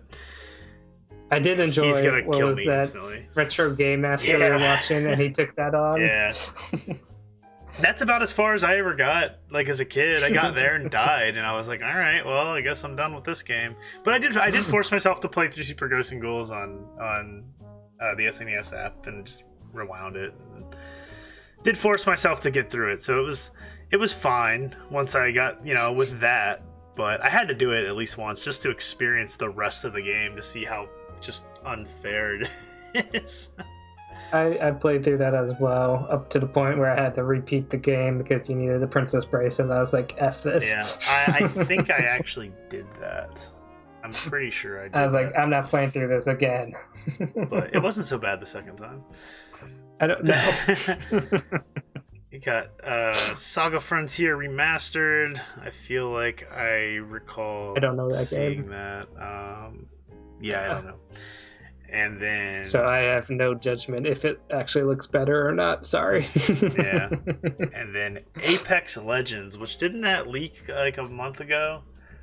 I think because of Japan. There was like a Switch case or something. I think it like actually came out in Japan already, and then there was that case. Yeah, but then eventually the Apex Legends developers tweeted out it's coming out in what was it, March in the US or something. Gotcha. Just in time for this new season, or like you'll get a boost to catch up. Cool. So the second to last game, they pop up. There's Well, before the game popped up, it was a Zelda director who showed up on the screen, Mr. Inama. Yeah, that's what I was getting at. Yes. He said, and I love what he said right away. Hi, I bet you saw me and thought you were going to get news about Breath of the Wild too. Yes. Guess again. Nintendo was so on the nose this direct, like reading our minds. Like, yes, indeed, that's exactly what I was thinking. Because it was funny because like my wife got home and I like looked at the TV and I was watching it. And I was like, ooh, there it is. Here comes Zelda. And then I was like, aw. Yeah. So anyway, we're supposed to get, I think he said stay tuned for more news later this year, is what he said. He did say that we will hear more this year. And he so we will get something. And he said that Breath of the Wild development is going smoothly. Yes. So although it's slimmer, I still think there's a slim hope that it's coming out this year. Holiday, maybe? I don't know. Yeah. I don't know. We'll see. I mean, we've had games, they could announce it in September and it release November. Like, I mean, Zelda games typically come out in November. Originally, they showed that story trailer in January, and it came out in March. for the launch of the Switch. Yeah, but we knew that Breath of the Wild was going to be we knew Breath of the Wild was going to be a launch game. We didn't. Absolutely, we knew that game. We were crossing our fingers. We're like, it's gotta be a launch game. It's gotta be a launch game. That game was in development for like 7 years. We knew that game was going to come out when Switch was coming out. My point is, we saw like next to nothing of that game forever, and then by the time they decided to show us that trailer, it came out 3 months later. No, because we saw that's not true. Because listen to this, we watched the year before, that summer before the Switch came out, we watched the E3 of Breath of the Wild. You remember you came over, we got pizza, and we watched, and they had that whole cooking, and they showed like half the game, and I was like, I don't even know if I want to play this game now. I've seen so much of it, not knowing how massive that world was. Although what they literally showed was like the first 1% of that Pretty game. much. And they did say that in the trailer, but I was like, oh the man. tutorial, essentially. Yeah. But no, it was we did know about it then, and it was pretty obvious that it was going to be a Switch title. So because then the Switch was announced, they showed the Switch in like September, October. Yeah. And then January was the big Switch event. Yeah, and that's when we all got our pre-orders in, and they said that it was going to be a launch title along with the Wii U version and all that razzmatazz. So yeah. But anyway, just to wrap this up. We got a long tangent of a game that they did not show here. Yes. So he said, hopefully this will hold you over in the meantime. And they are porting Skyward Sword HD to the Switch, which is fine. I don't care. I will get it because I'm a sucker. And honestly, this is the first game I'm considering not getting as a Zelda upgrade. Yeah. I mean, there's a chance I might end up picking it up. We'll see, but I'll get it for... This is my first hesitation I've had. I'll get it for the collection, because it is a main line Zelda game. I haven't skipped those. The thing is, when they show it though, like, I feel like it's lacking so much like personality. Like, I don't know, like when they showed like those stupid birds flying through the air and like just the island floating, I was just and like talking about games with long intros before you actually start playing, watching cinematics. Yeah, and just that, like, I don't know, just the looks on their faces and stuff. I was like, this game really looked this bad? Like, man, like, I remember the day I got that game, I was super stoked. And I got the limited edition with the gold nunchuck, or the gold Wiimote. With the that's the only Wiimotion Plus Wiimote I have, is that one. And that was the last Wii game I bought. I'm pretty sure it was the last Wii game I bought. It was like 2011, I guess, is when that came out. And yeah, I don't know, like, I'm willing to try it to see how I remember hating that game for the motion controls, so I'm curious to see how much better they are, if they're better. Or if you would instead enjoy the button controls that they created. And I'm interested to see how that works too, where you're using the right camera stick as the slash stick now, so it'll be interesting. I have a feeling to be like hold a trigger. As long or as you're locked on to an enemy, then you don't have to worry about the camera, so you can slash away. That's what I was thinking too. So as long as you're like Z targeting or whatever, you'll be able to do that. I don't know. It'll be interesting to see how it works out. I'm a little disappointed that we're not getting a collection, at least as of now, with this being the 35th anniversary of Zelda. I have a feeling they'll have more Zelda announcements in the future. Yeah, I just think that that game coming out standalone is just kind of odd. I mean, it makes sense because it's the only one that hasn't been ported yet. It hasn't been remastered. But it would have been cool to get the other two HD remakes as well. Oh, yeah. I think that would have been cool. Even if they were $60 a pop, like I think it'd at least be cool. Like, you know what I mean? To have all three come to Switch too at the same time, especially in like this anniversary year, and it's like, hey, you don't have Breath of the Wild 2 yet, but here's 3 of our, 3D, Maybe they know, since this is probably even though it's the one that hasn't been ported, it's probably the lowest reception of like those 3 Zeldas of people's favorites. Yeah. So they want to make sure people buy this one before they even mention the other 2. Yeah, maybe. It's possible. But they're also releasing it to, Skyward Sword came out at pretty much the end of the Wii. And there was a lot of... like the swan song of the Wii. There was a lot of Wii consoles out there, but at the same time, how many people were still playing the Wii at the end of the Wii? I guess people still play the Wii now, but I don't know. Just trying to think about it. Like, I've been playing Wii constantly. my Wiimote right here. But I guess what I'm trying to say is just like, there's 82 million Switches out there, and they're gonna try to sell 20 million copies of Skyward Sword. So I don't know how many copies of that sold on the Wii, but I'm sure, it was... I'll have to look that up later. Yeah, take a look at that. But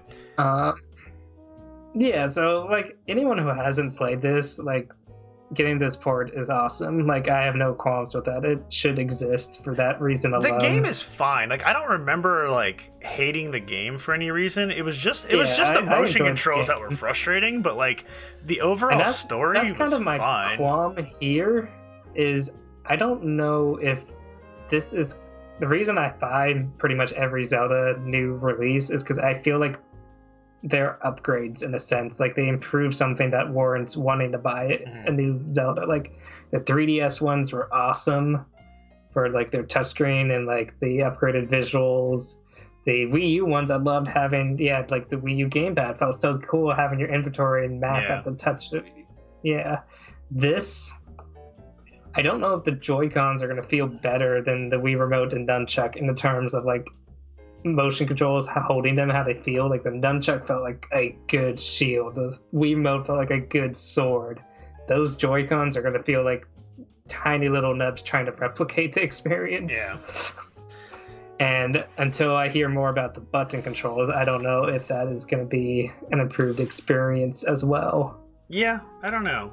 And in terms of the HD visuals, honestly, it just looks like they removed that painterly film effect and they didn't run natural. Yeah, I don't... calling it HD. Yeah, because it looked kind of meh, and that's what I was kind of getting at. Exactly I was the like, same without the filter. I was like, this looks like just ugly. Like I don't know, everything looked ugly, but that's fine. It looks fine. It just looks exactly the same as it did on the Wii. Yeah. So. Yeah, for sure. Speaking of the Joy-Cons, there's a special edition Joy-Con that looks really cool and I would like to get, but I don't want to deal with the hassle of fighting people online to get that and beating bots. So as cool as they look, I don't need more Joy-Cons. Yeah, if like I don't know, maybe some company will sell a Joy-Con shell and I'll just buy the shells if I really want one. But I'm not pressed about it. Unless maybe I'll suffer Joy-Con drift between now and then, and I'll buy a set. But because you keep bragging how you don't have it. No drift in this guy, driving straight. Same with my PS5 controller. All that talk. Stop abusing your console controllers. Stop playing thousands of hours and then getting upset that your controllers don't work anymore. Anyway. That's right, I said it. And that wraps it up for me on Skyward Sword. Anything else you want to add? Yeah, I don't nothing more for me to say. Like, it's a little underwhelming. It's cool. I would have liked a collection announcement better. Like I said, for a lot of this direct, it feels like a safe expectation of what Nintendo would have released. Yeah, and then they closed with, "This will be our last game." They zoom out, cinematic, and it's in a... I was like, ooh, Metroid? Bayonetta something, and then it goes to some cartoony desert, and I'm like, I don't know what this is, and then immediately saw an inkling and was like, oh, this is Splatoon. Okay. So I was spoiled because I saw from like YouTube thumbnails. I was like, oh, so I know what this last game was. What else did you see spoiled? Since you mentioned that, you said you saw. Did you see? You saw Zelda. I saw Skyward Sword. Okay. I saw Splatoon. I saw the Smash reveal. I saw a thumbnail of that what looked like Octopath-ish game. Man, and Mario Golf. I was like, oh, all the big games. You didn't even have to watch this. Honestly, yeah, I could have probably just watched all those individual videos and had. Yeah. But it's fine. But yeah, I was kind of hoping it was more than I was hoping like for a Splatoon spin-off or something. I thought that would have been more interesting. Yeah. If they did something different. I feel like Splatoon 3, it's like this game. I suppose timing-wise it makes sense since it has that kind of big install base in Japan. Yeah. Because by the time it releases, it'll have been 5 years. So. Yeah, I don't know. I feel like it's kind of weird because like those games, like. I feel like there's so much potential with just DLC and stuff rather than just releasing an entire new game. I mean, they did do DLC for Splatoon 2. Yeah, I don't know. It's just then they just like announce like they're stopping support, and it's like why? So we can release another one, and it's like okay, I guess, but I don't know. I personally like I enjoyed the first Splatoon just playing it like single player. I never got Splatoon 2 just because I don't know. I just don't like shooters with consoles, really. It's the controls are kind of funky, like the motion, like the mixture of motion control and analog control is kind of weird to me. I played online once or twice and just got wrecked, and I was just like, I don't even want to try to get better at this game. So. Here's how I kind of like personally enjoy the game is I absolutely love the single player aspect of it. I have a lot of fun playing that, even though I know that's only a small portion of the game. Yeah. I also love the world building of those games. I think every entry that they've released, especially this trailer right here, I love the attitude and the like world building that they're going with. The like squid kid, or now you have like a little weird chicken thing, like mutant fish creature. Yeah, as you're riding this bus with all these other like weird fish, and you're just like chilling, like I'm like, this is so weird. I love it. Yeah, it is really strange. So I'm willing, even if I don't get the same longevity that most other people get, to keep investing in this universe to let them grow it the way they seem to be. Yeah. Yeah, I don't know if you and me should definitely try the whenever we can hang out again someday. What's it like the horde mode that they had in Splatoon 2? Because that was more of a cooperative mode rather than like online multiplayer. Because you get to work together with your friends to like fight against hordes of like mutant fish as they like try to raid your island. It was actually pretty cool. Yeah, I did enjoy the single player of Splatoon 1 on Wii U, but I don't even think I beat it. I got pretty far in it, and I enjoyed like everything. Oh man, you didn't get to the final boss. I don't know. I mean, I don't think I did. It was like a DJ octopus. It was awesome. Maybe not. Yeah, I don't know. I did enjoy it though. The game was fun for sure. I just I thought it was really weird because I was like, this is crazy. Like trying to get you like used to the controls. Like I love how it feels to like dive into the ink and like slide and jump, and it just that feeling is so good. Yeah, I'll have to check it out again. That's why I wanted more of a spin-off. Like I was hoping like they might do like some weird adventure or platforming game or something. I'd be like all for that'd be cool. I think it's just the shooter aspects, and it's just like, I don't know. That's just my take on it. So when they ended with that, I was just kind of like, I'm sure a lot of people are excited, but I understand it as a note to end on for a large percentage of viewers. No Silk Song, no band. Oh my gosh, I'm still no Bayonetta. Befuddled on Silk Song, especially since their website is still down. What the heck? What are they doing? Yeah. Our site is under construction. What does that mean? I thought for sure that meant there's going to be in the direct. Like as soon as the direct hit, boom, the website updates. It's still down. What's going on? Yeah. So, well, I think that wraps up our quick rundown of quotation marks rundown of the Nintendo Direct that was tonight and some other news. Many tangents. Yeah, yes. And tangents. So we got about a 2-hour podcast here again. Oh boy! I mean, it has been like over a month. Yeah. So it was time though. We were waiting for something substantial to come out to get into this. We had like a small bubble slowly growing, and then all of a sudden I was like, yeah, right. So, and that was this Direct was completely out of nowhere. Like there wasn't even rumors. It was just like, stay tuned for Nintendo Direct tomorrow. It was like, what? Tomorrow, 50 minutes. Boom. Yeah, 50 minutes of my life, and I kind of want some of them back.